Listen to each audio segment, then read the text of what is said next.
Esta é a voz da profecia, uma mensagem de fé e esperança que anuncia a breve volta de Jesus. Porque dentro de pouco tempo aquele que vem virá e não tardará. Abram-se os portais em exultação, Ele é o Rei da Glória, Ele quer entrar. Hoje em sua vida, em seu coração, falta pouco tempo, só um pouco mais. Ele deve virar, deve virar, deve virar, deve virar. Deve Jesus voltar.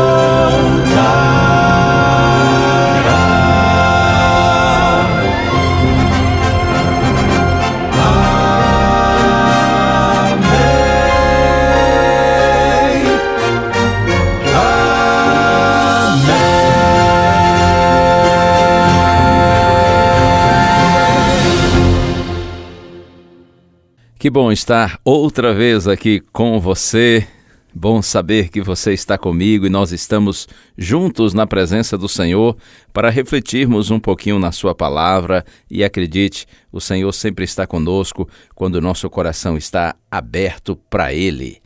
O tema da mensagem que quero compartilhar com você a partir de hoje, vencido pela avareza.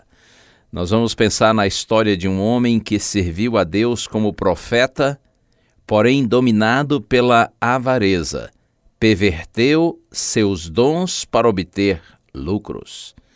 A avareza era o seu pecado acariciado.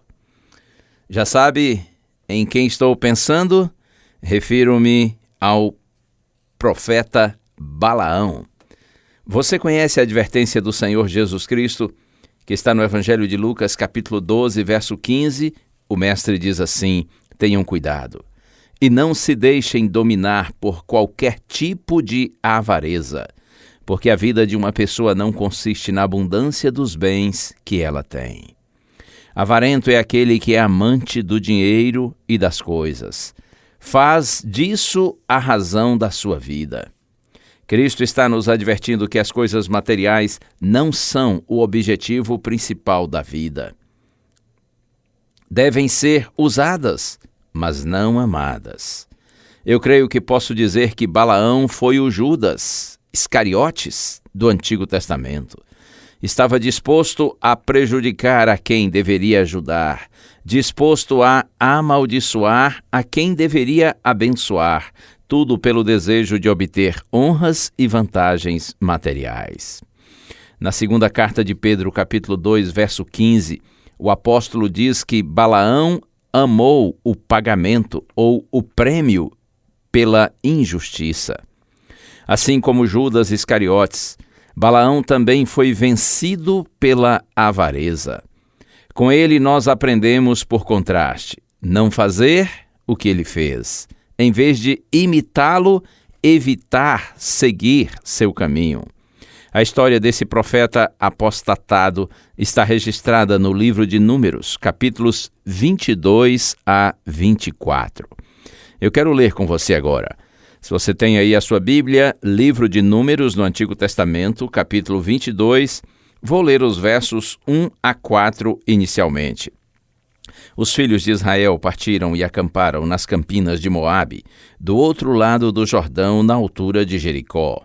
Balaque, filho de Zippor, viu tudo o que Israel havia feito aos amorreus, e os moabitas tiveram grande medo deste povo, porque era muito numeroso, e andavam angustiados por causa dos filhos de Israel.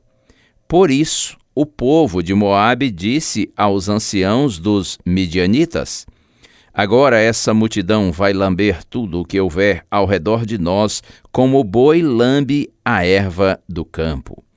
Balaque, filho de Zippor, era o rei dos moabitas naquele tempo. Ele enviou mensageiros a Balaão, filho de Beor, a Petor, que está junto ao rio Eufrates, na terra dos filhos do seu povo, para chamá-lo, dizendo: Eis que um povo saiu do Egito, cobre a face da terra e está morando perto de mim. Vamos pensar um pouquinho aqui no contexto. Após 40 anos de peregrinação pelo deserto, agora os israelitas fazem os últimos preparativos para a imediata invasão da terra de Canaã, a terra prometida. Estão acampados nas campinas de Moabe, e os moabitas, eles ficam cheios de medo pela proximidade dos israelitas, porque sabiam que forças sobrenaturais agiam em favor deles. Então o rei moabita, Balaque, toma a iniciativa e manda chamar Balaão, como eu disse. Agora eu vou ler a partir do verso 6. A orientação do rei Balaque para o profeta apostatado Balaão foi essa: vem agora e, por favor, amaldiçoe este povo, pois eles são mais poderosos do que eu. Talvez assim eu possa atacá-los e expulsá-los da terra, porque sei que a quem você abençoar será abençoado, e a quem você amaldiçoar será amaldiçoado. Então os anciãos dos moabitas e os anciãos dos midianitas foram, levando consigo o dinheiro para pagar os encantamentos.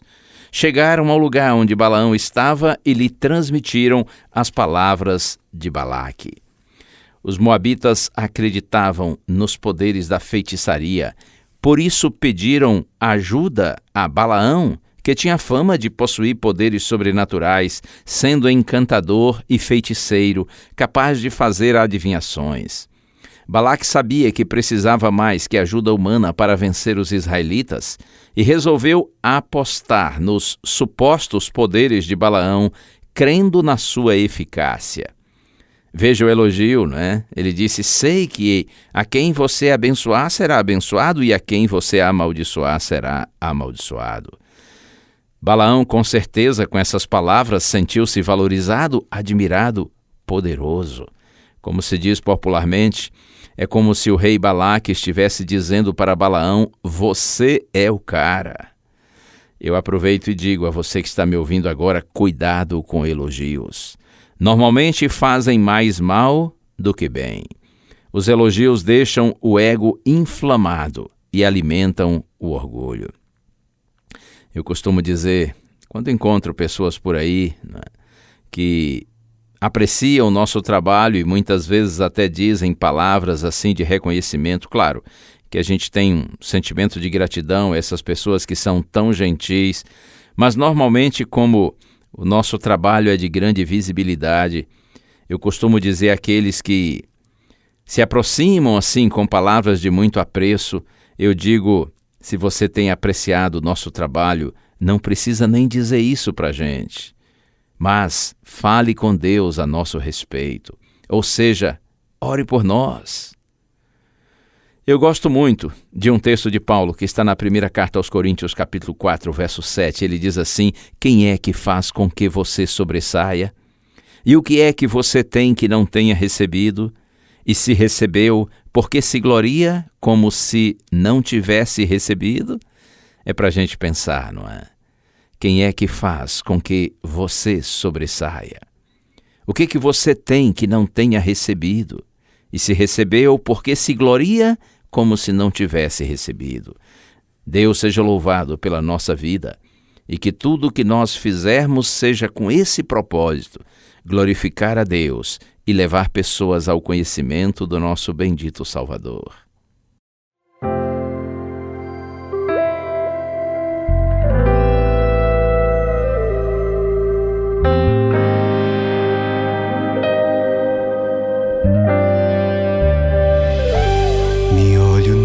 Espelho e só vejo meus defeitos, vejo quão distante estou do ideal, quão dissemelhante sou do Pai.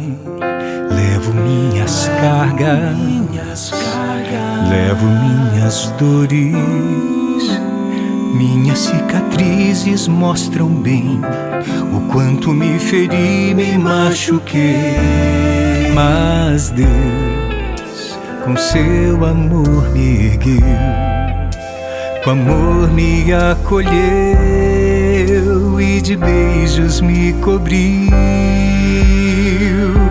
Porque o que Deus vê em mim é a beleza de Jesus, é a pureza que Ele tem, é a bondade que dele vem. Porque o que Deus vê em mim não é o que de fato sou, mas é o que a cruz provou, que posso ser naquele que me comprou.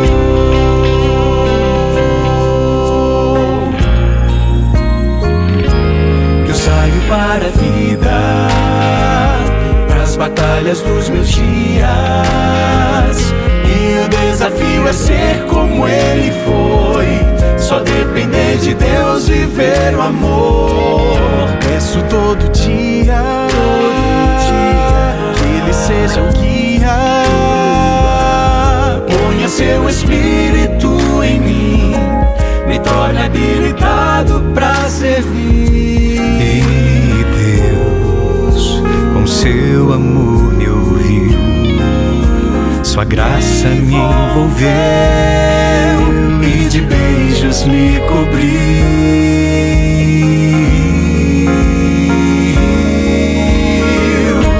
Porque o que Deus vê em mim é a beleza de Jesus, é a pureza que Ele tem, a bondade que dele vem. Porque o que Deus vê em mim não é o que de fato sou, mas é o que a cruz provou, que posso ser naquele que me comprou. E é nele que eu sigo em frente, e pensando nele eu escolho a vida. O caminho largo já não me seduz, vou andando no caminho estreito, esse é meu jeito, e Ele vai comigo. Se Ele vai comigo, porque o que Deus vê em mim é a beleza de Jesus, é a pureza que Ele tem, é a bondade que dele vem. Porque o que Deus vê em mim não é o que de fato sou, mas é o que a cruz provou, que posso ser naquele que me comprou, naquele que me comprou. Louvo o seu nome.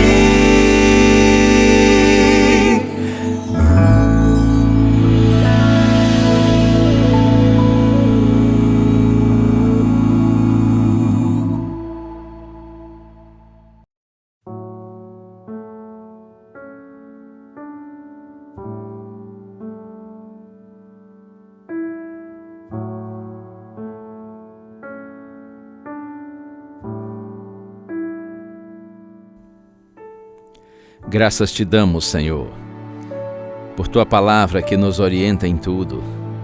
Graças te damos porque Tua palavra nos ajuda a sabermos quem somos. Todos os dons que recebemos vêm do Senhor, todas as bênçãos vêm do Pai das luzes, em quem não há mudança ou sombra de variação. Que nós tenhamos um coração agradecido, Senhor, e que nós saibamos reconhecer que toda bênção vem do Senhor, por isso a glória é Tua e não nossa. Concede-nos, Pai, um coração humilde e agradecido, que Te louva e Te adora em todo o tempo. Oramos em Jesus. Amém.